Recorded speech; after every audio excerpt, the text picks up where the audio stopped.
Hi, welcome to the Gamesplainer. I'm Jeff the Gamesplainer, and today I'm gamesplaining 7 Summits. So this is the game of 7 Summits set up as a 3-player game. The setup for a 4 or 5-player game is identical. There is one shift in the rules that changes with a 4 or 5-player game. I will mention that as I get to it. Everyone has one of these mission cards. If you achieve the mission, which is written on the bottom, you'll gain those points at the end of the game. So blue is trying to climb above the plateau on Everest. This is Everest. The plateau is this line. So assuming that blue manages to get above that plateau, he'll get an extra 2 points. Green will get 3 extra points for going above the plateau on every mountain. And orange will gain 2 points for reaching the end of the teamwork skills track. That is this skills track, just so you're aware. So that's the mission cards. That's kind of just a few extra points if you're able to achieve it. The way this game works is on your turn, you are going to choose one of the mountains, take the die for that mountain. Let's imagine that blue is going for the yellow mountain. You roll the die. That's showing a 2, so blue would move up 2 spots. Now blue would have a choice. He can either stop there, which is absolutely fine, or he could re-roll. Re-rolling allows you to push further up the mountain, but you need to roll one of these dice with it. So that is 2 less than what is shown on the die. So if he rolls a 2 in that, he doesn't move at all. That is 1 less than is showing on the die. So if he rolls a 2 in that, he moves up 1. That is a clear path, no dramas whatsoever. So he'll just move up whatever he's rolled on the die. And that one is an avalanche, and he would fall straight back to the bottom of the mountain if he rolled that. You can do that roll to keep going up the mountain as many times as you like, assuming that every roll you do gets that die face. As soon as you get one of these ones or the avalanche, you must stop where you land. If you've used that die, it goes to the top, so no one else is going to be able to climb that mountain during this turn. Now, the other element is this guy has stopped on a spot with the expertise marker, which is this one just here. What that means is he moves his ring up 1 on the expertise marker track, and this one is gain 1 equipment card, which will be one of these. That gives him a climbing harness, and that would allow him on a future turn to re-roll the die when he's going for it.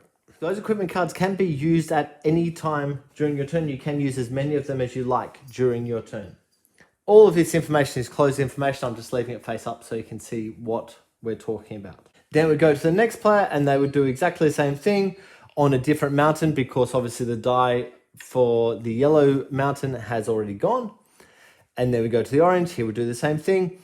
In a 2 or 3 player game, you would go around again, and so all 6 of the dice would be used. You keep going until all the dice are used. So if you're in a 2-player game, each player is going to get to climb up 3 mountains on each turn. If you're in a 3-player game, you get to do up 2 mountains each turn.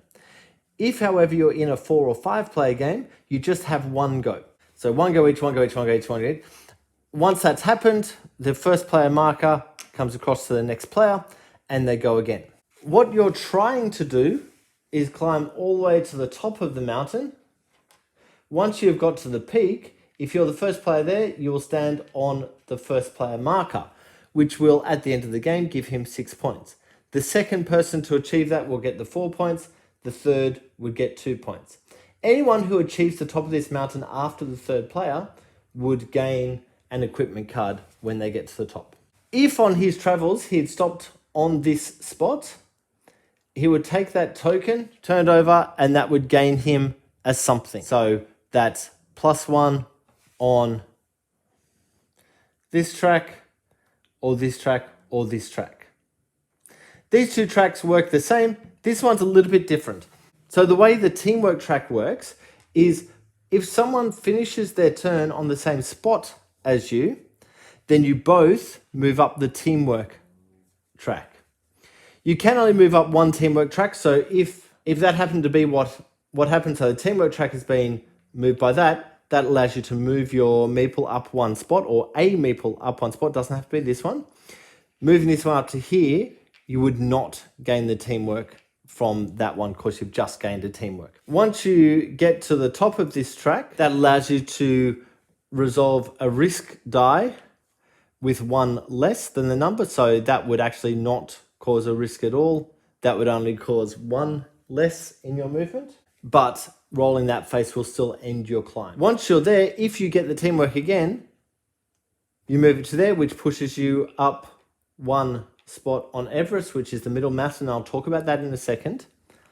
But that will push you up one, and then bring the ring back to its starting position. So every time you would gain one, you just push up one more on Everest. The preparation, which is this symbol, that allows you to gain another mission card. That allows you to gain another one, but you draw two and keep only one of the two. And then when you get to the top, that allows you to add one or subtract one from your die roll. Because when you're going for the summit of a mountain, you actually need to get the number exactly. So if your guy is here and you roll a 2, he can't actually move. Whereas if you're there and you rolled a 2, you can go, oh, that's only a 1, and then allow him to move. This one, so we gain 1, we gain 2 cards. That's the equipment cards. And when you get to the top of that track, that allows you to use an adjacent mountain, which means that he could roll this one in order to be able to move this guy. The only other element that I haven't really come across or spoken to you about is Everest. You'll notice that there is no die specifically for Everest. So if you wish to go up Everest, you can take any of the dice that are available and roll it. That allows him to move up 3. 1, 2, 3. If he wishes to press his luck on Everest, he would then need to roll both of those dice, but you take the worst result. So clear walking, -2. He's rolled a 1, which means he goes backwards 1 spot and cannot go any further. If he had rolled that, then he would be able to continue further up the mountain. A slide back down to the bottom is worse than everything. The game will finish once there is at least one player having been to the summit of each of the mountains. Once that end has been triggered, you complete the current round, so everyone gets that same number of turns, and then you go to scoring. The scoring is the number that your meeple is standing on at the top of each mountain, any points gained from your mission cards, and any of these discovery tokens. So if he'd picked up this tile, that gains him an extra 2 points at the end of the game also. And I believe that that is everything for 7 Summits. So please go ahead and watch my gameplay to get a feel for how the game actually plays. If you have any comments or suggestions, please write them below. If you have any games that you would like to be gamesplained, please shoot me an email to thegamesplainer@gmail.com. Follow me on Instagram and Twitter @thegamesplainer to keep up to date with the games that I'm playing. Subscribe to my videos to keep up to date with the games that I'm gamesplaining. And until next time, enjoy gaming.